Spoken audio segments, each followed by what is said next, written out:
Hello and welcome to Meridian News Now. I'm Brianna Itzior. Thanks for joining us. On Tuesday, May 4th, the Michigan Department of Health and Human Services lifted its mask requirements for outdoor gatherings of less than 100 people. This order went into effect on Thursday, May 6th, and will continue through May 31st. In addition, anyone who is fully vaccinated and not experiencing symptoms is not required to wear a mask at indoor or outdoor residential gatherings. Routine COVID testing is no longer required for participants in organized sports who are fully vaccinated and not experiencing symptoms. Masks must still be worn for contact sports, but are not required during practice outdoors or during non contact sporting events. For the latest information on COVID 19 in Michigan, visit michigan.gov/coronavirus. Unofficial results for the May 4th special election in Ingham County were posted on the county clerk's office website at 11:11 p.m. on May 4th. In Meridian Township, voters in the Okemos Public Schools District voted on two school proposals, with both passing. The Okemos Public Schools operating millage renewal proposal passed with 3,522 votes in favor and 800 votes against. The Okemos Public Schools Sinking Fund millage proposal passed with 2,972 votes in favor and 1,345 votes against. The turnout for this election in Meridian Township was 23.35%, with a total of 4,332 voters. For a detailed list of the unofficial 2021 May special election results, visit the Ingham County Clerk's website. Meridian Township officials held a press conference on April 23rd to release materials from a criminal investigation and the independent external review relating to a retail fraud incident and the use of force exerted to restrain the suspect. On May 10th, the Meridian Township Police Department responded to a retail fraud complaint at the Meridian Mall in Okemos, which escalated into an assault of a detective. A witness of the arrest provided a video to the police department on March 11th. Meridian Township officials sought a criminal review by the Michigan State Police and the Ingham County Prosecutor's Office. Retired Commander of the Michigan State Police Professional Standards Section, Tiwana Powell, provided an external, unbiased review on the use of force in the arrest. During the press conference, Chief Plaga went through the witness's video in three parts, along with the body cam footage of the two uniformed police officers on the site. Commander Powell expressed her opinion that the force utilized by the detectives were objectively reasonable force and that their actions were in accordance with the Meridian Township Police Department's policies and procedures. Here's what she had to say on the matter. The level of the use of force used was consistent with the level of resistance that the suspect gave. And the position of Detective Hagborn's knees, I know that was an area of concern, because when you look at the witness video, it looks as if Detective Hagborn's knee is very close to the suspect's neck, or if not on the suspect's neck. But then you get the different views from the body-worn cameras, and it is a move that I am very familiar with. I was trained in that move. Most officers in the state of Michigan was trained in that move in defensive tactics. It is the straight arm bar tactic where you straighten out the suspect's arms, whether they're standing or laying. But when they're laying and you got a suspect that's resistant and moving, you put your knee on that shoulder blade, the upper shoulder blade. It controls the arm better. And then the other knee is placed on the opposite part of that arm, and that arm is straightened out so that it's not able to bend. And then the hand was bent at the wrist, this is what they call a gooseneck, and that's controlled. And that way you can easily control the suspect, give them commands, and they're more apt to listen to those commands to get that person handcuffed. Chief Plaga stated that the suspect has been charged with retail fraud and a pending charge of assaulting a police officer. The full press conference, along with the videos, can be found on the Meridian Township's website. On April 26, the U.S. Census Bureau held a news conference to announce the initial findings of the 24th decennial census. A census is conducted once every 10 years, and the newest findings reflect the population in the United States as of April 1st, 2020. The recorded population is 331,449,281 people. Census plays an important role in many factors, but one of the most important factors the data is used for is determining how many representatives each state has in Congress. This time around, Michigan will lose one seat in the House of Representatives. The next step is to evaluate redistricting data, which will be reported to the public by September 30th. More information about the initial findings can be found at census.gov.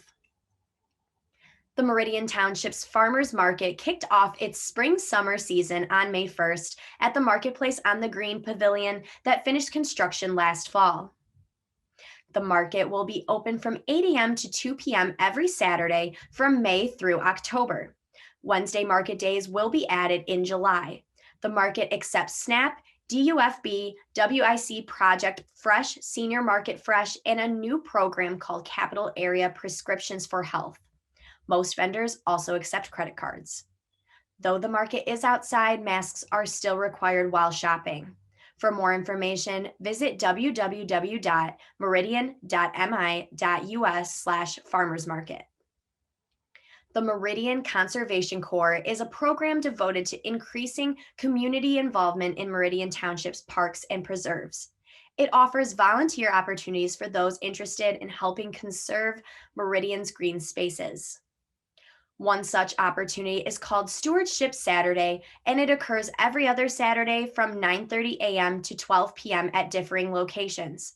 The aim is to help restore habitats through activities like invasive plant removal and sowing native seeds. Land Stewardship Coordinator Emma Campbell has this to say about the program. The Stewardship Saturday events are so important because they're bringing our community in around conservation and stewardship of our local natural areas. It's a great way for people to get outdoors in nature, find a place that they can connect to out in nature, and also just learning some of our local plant species, wildlife species, and also what invasive species are. Anyone interested in participating can register by contacting Emma Campbell at 517-853-4614. For more information on the MCC, visit www.meridian.mi.us/MCC.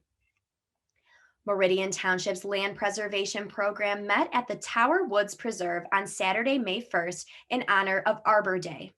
More than 30 volunteers helped plant native trees through the preserve. HOMTV's Cortland Jenkins has that story. Meridian Township's Land Preservation Program held an event at the Tower Woods Preserve located at the northwest corner of Meridian Township. 30 volunteers in the community came out to plant 205 native trees in the degraded part of the preserve. HOMTV spoke with a steward of the Tower Woods, Dave Cassette, and here's what he had to say. Today we were doing primarily replacements. We had lost about 22% of trees, which is kind of natural. 20% losses are natural. We're replacing a lot of those trees with the 8 species that's done the best in the past. Cassette also received a local grant to purchase the trees as well as protecting them from the deer population, and gave us the details on the goals for the future of this land preserve. We went through our community. We asked for a grant to purchase these trees and then also to protect the trees the way you're seeing behind me, and to get the posts that you used to knock down and plant them and whatnot.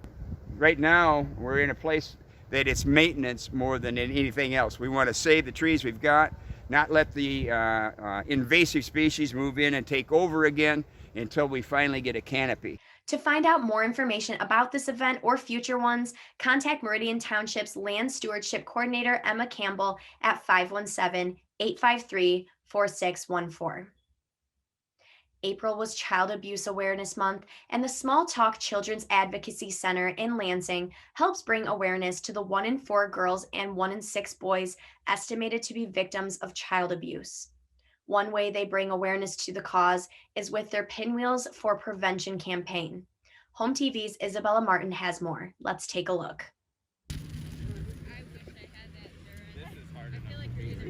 Pinwheels, a garden to some and meaningful to others. It's a beautiful day to plant some pinwheels for prevention. Small Talk, a children's advocacy center in Lansing, dedicated to providing hope, healing, and justice for children and families impacted by abuse, is using pinwheels in another way.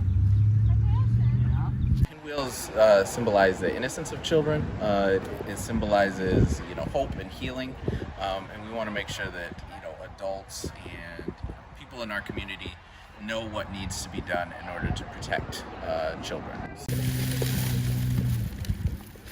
April is Child Abuse Prevention Month, and while raising awareness looks a little different this year, Small Talk is making sure people know. As everyone was still home, on lockdown, and we weren't able to go into schools to do our typical programming, that we wanted to do something different. So we have actually been offering these pinwheel kits for suggested donations, mailing them to people's houses. The solar array of pinwheels on Marsh and Central Park is sure to grab attention for a good cause. With HOMTV, I'm Isabella Martin. Now, April may be over, but that does not mean that Small Talk's advocacy stops there. To learn more about ways to prevent child abuse, visit their website at www.smalltalkcac.org/prevention. Residents now have extended access to food and other essential items through the operation of the new micro food pantries in Meridian Township. Due to the economic impact of the COVID-19 pandemic, township officials temporarily approved an emergency regulation to allow the use of these outdoor storage units to facilitate non-perishable goods to those in need. So far, 2 of the pantries were installed at Capital Area District Libraries, Okemos and Hazlet branches, and are ready for use. More pantries will be installed at a later time. Local organizations and businesses are able to become sponsors of the micro food pantries. Sponsors would be responsible for the maintenance and operation of the pantries. Those interested in becoming a sponsor can contact the Township Planning Division at 517-853-4560. That's all for this episode of Meridian News Now. Remember, you can stay up to date with the Township News by following us on Facebook, Twitter, and of course, HOMTV.net. I'm Brianna Idzior. Thank you so much for watching and have a great day.